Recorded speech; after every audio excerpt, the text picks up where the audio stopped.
Have you ever felt like you were running on a treadmill? You dedicate yourself, put in the effort, follow the rules, but the scenery around you seems unchanged. The answer to that lies in a simple word, one that has the power to transform everything: faith. But I'm not talking about ordinary faith, the one people usually mention. I'm referring to a different kind of faith, a faith so strong it can attract wealth out of nothing. And that faith will be revealed today. Pay close attention, because the faith I'm talking about isn't a mere hope that things will get better someday. I'm talking about a faith that is a mental state, a deep and unshakable certainty that you have the power to achieve what you desire. A psychological force, as concrete and real as the law of gravity itself. It's the absolute conviction you install in your subconscious mind until it becomes your only reality. Napoleon Hill, after studying for 2 decades the minds of great successful men like Henry Ford and Thomas Edison, concluded that this faith was the true starting point for any wealth. Just imagine for a moment. What would your life be like if you woke up every day with that certainty? If instead of fearing scarcity, you lived with a calm and powerful conviction in abundance? And if every decision, every action, every word of yours was guided not by doubt, but by the unshakable faith that you are on the right path to success? In this video, I won't hand you a simple map. I'll give you the tool to build your own empire. I'll show you the architecture of the millionaire's mind, step by step, brick by brick, how to create a faith capable of attracting wealth, even if you're starting from zero, even if right now you're surrounded by debts, uncertainty, and people telling you it's impossible. What I'm about to reveal is not a motivational trick, but the key that opens the door of your mind to prosperity. Stay with me, because the construction of your new reality begins now. But if this faith is so powerful, why don't most people have it? Why is it so hard to truly believe when your bank account, your debts, and your current reality seem to scream otherwise? The answer lies in a silent enemy, a saboteur living inside your mind, programmed since your childhood. Psychology calls it the inner critic. Personal development calls it the scarcity mindset. I prefer to call it the guardian of your current reality. Pay attention, because this could be the biggest turning point in your life. This guardian is not you, it's just an echo. The echo of your parents' voices saying money doesn't grow on trees, or that rich people don't go to heaven. It's the echo of a teacher who once doubted your potential. It's the echo of past failures that your mind insists on projecting into the future to protect you from new disappointments. This guardian is outdated software. It was designed to keep you safe within your comfort zone, but now that safety has become your greatest prison. Napoleon Hill was clear when he stated that the subconscious mind does not distinguish between a positive thought and a negative one. It simply acts on whatever is fed to it most often, especially with the most emotion. And what is the daily food most of us give our minds? The fear of unpaid bills, doubt about our abilities, anxiety about the future. We're feeding exactly what we don't want. So the first and most important step to building faith is not to try to force yourself to believe. It's to declare war on the guardian of doubt. Start observing that voice without identifying with it. When it appears in your mind saying, "You won't make it," "This is impossible," or "Who are you to dream so big?" instead of accepting it as truth, do something revolutionary. Pause for a moment and say mentally, "I hear you, guardian. Thank you for trying to protect me, but from today on, I'm in charge." Imagine that voice not as truth, but as the sound of an old car alarm going off with every gust of wind. Annoying? Yes. A real danger signal? Not anymore. The moment you create this separation between your consciousness, the real you, and that programmed voice, you strip it of all its power. You stop being the prisoner and become the observer. You create the first empty space, the clean ground where the seed of true faith can finally be planted. Recognizing and neutralizing this inner enemy is 90% of the battle. Now that the ground is clean, we can begin the construction. Now that you've stopped feeding the enemy, your mind is ready for a new direction, a new command. And here comes the first pillar of building faith, the engine that will drive your entire journey: burning desire. Pay close attention to this crucial difference, because it separates dreamers from achievers. An ordinary desire that everyone has sounds like, "I'd like to have more money." It's weak, passive, doesn't generate energy, and gets lost among 1,000 other daily thoughts. But burning desire, a concept Napoleon Hill defines as the essential starting point for success, is, "I will have more money." It's a pulsing, constructive obsession. It's a goal that dominates your thoughts, wakes you up in the morning, and keeps you focused throughout the day, not with anxiety, but with energizing clarity of purpose. Psychology explains why this is so powerful. When you have a vague goal, your brain doesn't know how to act. When you define a clear, specific, and emotion-charged desire, you activate a part of your brain called the reticular activating system. Think of it as the Google of your mind. Suddenly, it starts filtering the world around you, showing only the opportunities, people, conversations, and information aligned with your main goal. It's not that you magically attract opportunities, but rather that you begin to see them, because you've programmed your focus for that. So how do you transform a vague desire into a burning desire? The secret lies in clarity and emotion. Grab a piece of paper and a pen right now, or open the Notes app on your phone and do what the great achievers of history did as their first practical step. You're not going to write something vague, which your subconscious dismisses as useless. Instead, you'll give it a clear instruction, like an engineering blueprint. Write down the exact amount of money you desire, what you are willing to give in exchange for that wealth, and the date by which it will be in your hands. After writing this privately, do something powerful to seal this commitment. Behavioral psychology shows that a public commitment has much greater strength. It's like signing a contract with the universe in the presence of witnesses. That's why I want you to go to the comments right now and write the following sentence: "My faith is creating my new reality. Don't do this for me. Do it for yourself." This isn't just a comment, it's a decree, an act of reprogramming. You're telling your subconscious in a new way that the decision has been made and there's no turning back.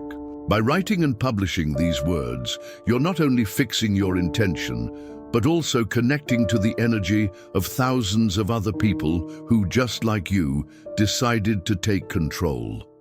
We're creating an avalanche of certainty and purpose here.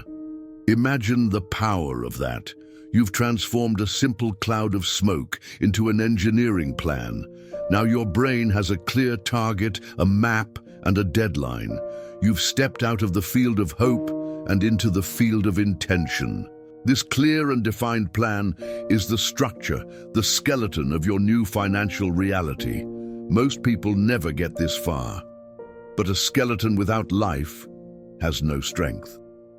To give soul and magnetic power to that desire, we need the next component: the art of programming your subconscious mind. You've written your desire, defined it, given it a deadline and an exchange.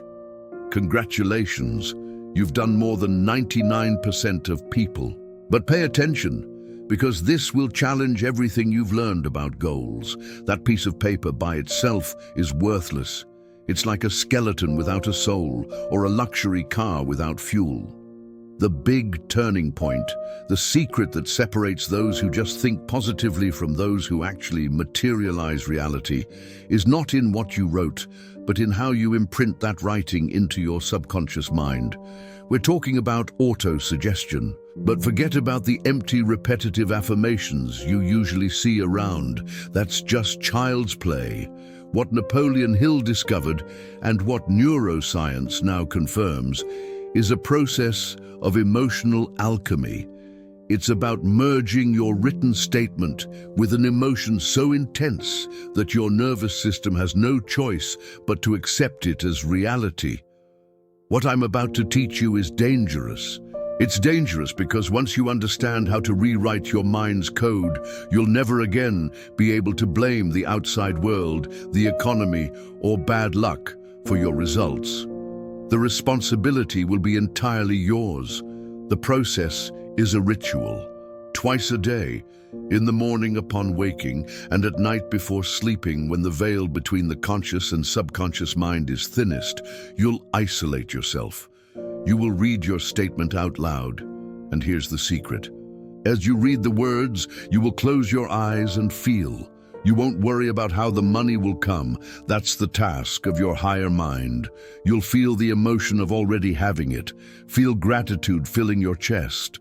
Feel the relief of all your financial worries dissolving like smoke. Feel the power, the security, and the freedom flowing through your veins. What's the smell of the new car you bought? The sound of the waves by the beach house you acquired? What's the touch of your finger on the screen, confirming that transfer that changed your family's life? Imagine it with me. Each time you perform this ritual with genuine emotion, you're acting like a neural engineer. The science of neuroplasticity proves that you're forcing your neurons to create new connections, new synapses. You're literally building a neural pathway to wealth, making the thought of success, prosperity, and capability the path of least resistance for your brain. You're overcoming years of scarcity programming with a new program of abundance. You're not lying to yourself. You're giving your subconscious a clear and irrefutable order. Faith is not born from proof. Proof is born from faith practiced with unshakable discipline. This ritual is your training. Your mind is your temple and your laboratory. Start today. Now forget everything we've said about feeling to believe. Let's completely flip the game. What I'm about to reveal now is one of the most powerful and least understood secrets of high-performance psychology. A principle that, when applied, makes reality bend to your will. That principle is, action is not the result of faith. Action is what feeds faith. Most people live with a distorted mindset. They think, when I have money, I'll do the things rich people do, and then I'll be rich and confident. This is a trap that guarantees stagnation. The universe does not respond to that equation. The true equation, the one used by great industry leaders, even if only instinctively, is be, do, have. And here comes an interesting psychological concept: cognitive dissonance. Your mind is a machine that seeks coherence. It cannot sustain a contradiction between who you believe you are and how you act. That is psychologically painful. And it's that pain we can use as our greatest strength. Pay close attention, because this is a strategy to transform your identity. You will stop trying to feel rich. Instead, you will start acting like the person you want to become. This is not about spending money you don't have, but about embodying the mindset and emotional posture of your future successful self. Do this exercise. Clearly define your wealth avatar. Don't focus on what they have, but on who they are. How does this person walk? Do they move with confidence and purpose, head held high? How do they speak, with clarity and without complaints? How do they handle unexpected problems, with panic or with a solution-focused mindset? What do they study? What do they read? What conversations do they avoid? Now here's the challenge. For one full day, live as that avatar. It's not about what you do, but the energy with which you do it. When you get a stressful email, ask yourself, how would my millionaire self respond to this? When choosing between watching a series or reading a book on finance, ask, what would my avatar choose? When interacting with people, adopt their calm and confidence. At first, this will create intense discomfort. That is cognitive dissonance at work. It's your old programming resisting the new identity. That discomfort is a sign that change is happening. Your mind will scream, "Who do you think you are?" And that's the moment when the magic begins. To resolve this conflict, your mind has only two options. Either it sabotages the process and tries to pull you back into your old behaviors, or it begins to accept the new identity as true so that your actions make sense. By persisting in the new actions, you force your mind to surrender and build the corresponding belief. You don't need to believe to start. You need to start to believe. By acting as your future self, you begin to walk differently, talk differently, and make decisions based on a new identity. But now you'll face the most powerful force of resistance that exists, a true gravitational pull dragging you back into your old reality, your environment. And what I'm about to say is tough, but extremely liberating. Your mind, through an ancient survival mechanism, will always try to align itself with the mindset of the group around you. Psychology calls this social proof and conformity. That instinct is what kept us alive in tribes for millennia. The problem today is that if your tribe operates with a scarcity mindset, constant complaining, and disbelief, your brain will try to sabotage your growth so you can keep belonging to it. Think of your mind as an incredibly fertile garden. The seed of faith we planted is already there, but the information you consume, the news, social media, conversations, works as the water and fertilizer. And the people you live with? They are the climate. You could have the most powerful seed in the world, but if you plant it in soil poisoned with pessimism, water it with crisis-driven news, and expose it to a climate of gossip and complaints, it will rot before it ever sprouts. It's time to conduct a ruthless audit of your environment. And this takes courage. First, your informational diet. For the next 7 days, do a detox. Cancel subscriptions to news outlets that only feed you tragedies. Unfollow social media accounts that make you feel envy or inadequacy. Stop listening to music whose lyrics glorify lack and suffering. Ask yourself obsessively about every piece of content you consume. Is this watering the seed of wealth or feeding the weed of doubt? Second, and more challenging, your social circle.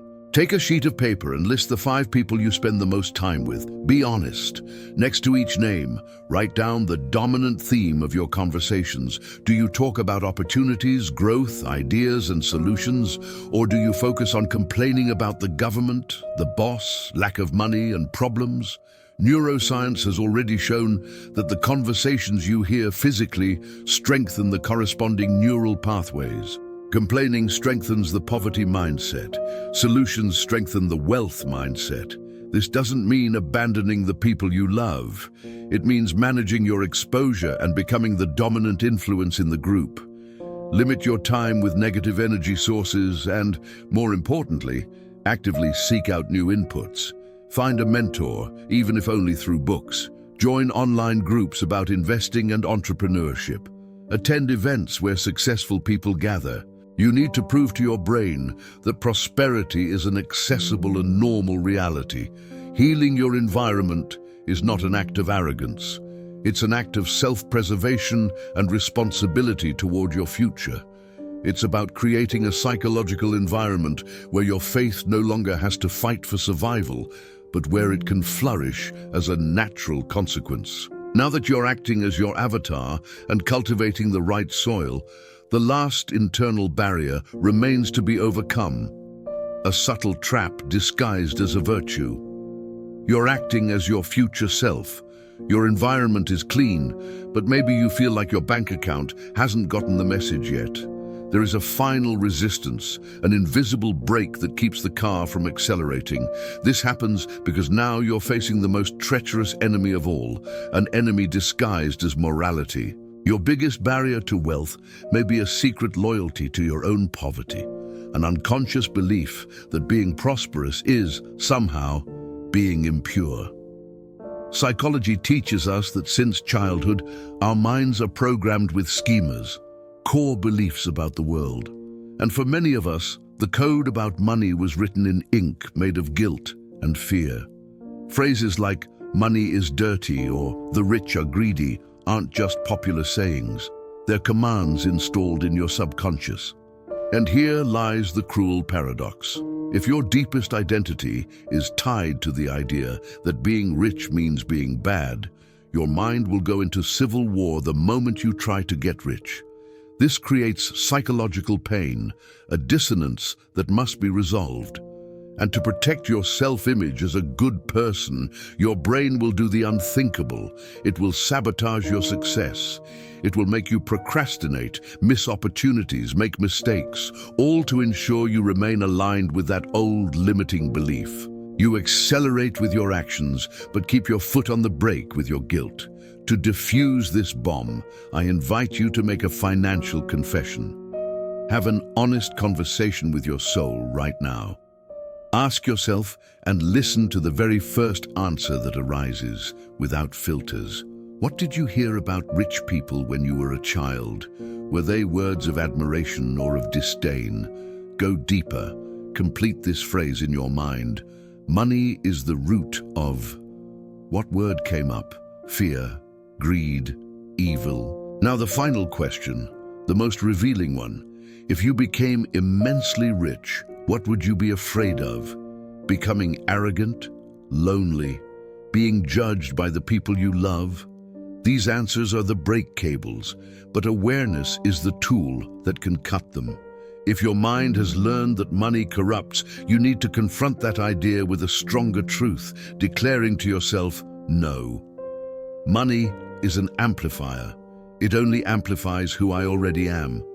And in my hands, it will amplify my ability to be generous, to care for my family, and to invest in a better world. If your old programming says that to be rich you must be dishonest, you will replace that lie with a new command. Sustainable wealth is created by solving problems and adding massive value. The more people I serve and help, the more prosperous the universe will allow me to be. You need to give your mind permission to prosper. Freeing yourself from guilt is the final act of internal alignment. When your identity, your actions, your environment, and your beliefs about money all point in the same direction, wealth stops being a struggle. It becomes an inevitable consequence. Now that the internal barriers have been removed, we're ready for the final phase, interacting with the world in a way that attracts opportunities. You've aligned your identity, healed your environment, and your mind now sees the opportunities that were always there. But knowledge without application is just dormant potential. Vision without execution is an illusion. We've arrived at the final catalyst, the force of nature that transforms the invisible into matter, thought into gold, massive and immediate action. There is a law of both physics and psychology. Nature abhors a vacuum. Your faith and your new vision have created a vacuum of potential. If you don't fill it with deliberate action, the universe will fill it with old circumstances, doubt, and regret. Massive action doesn't mean exhausting yourself working 20 hours a day. It means destroying procrastination with a single strike. It's the courage to take the first step, the hardest one, within the first 5 seconds after inspiration arises. It's picking up the phone and making that call. It's registering the domain name for your website. It's writing the first line of your business plan. It's the action that breaks through the barrier of inertia. Psychology explains that when you act immediately, you create tension in your brain. It hates leaving cycles open and will work tirelessly to complete the task. You move from planner mode into doer mode. That's the moment the circle closes and the magic happens. Your faith gave you the courage to act. Your action produces a small result, a small proof. That result, no matter how small, feeds and strengthens your faith. Your strengthened faith pushes you into even greater action. It's an upward spiral of power. Faith generates action. Action generates results. Results generate more faith. That's how empires are built, from a single courageous act in the now. The wealth you seek is not in a distant future. It's contained in your next decision, in your next action. in your courage to honor your vision in this very moment. You already have everything you need. The power is no longer in what you know, but in what you decide to do with what you know. If this video lit a fire inside you and gave you the tools to build the life you deserve, then be part of this movement. Subscribe to keep receiving the roadmap. Like this, so the message can reach other minds ready to awaken. Comment immediate action to seal your final commitment. And share it with those you want to see growing by your side. The journey begins now. I'll see you at the top.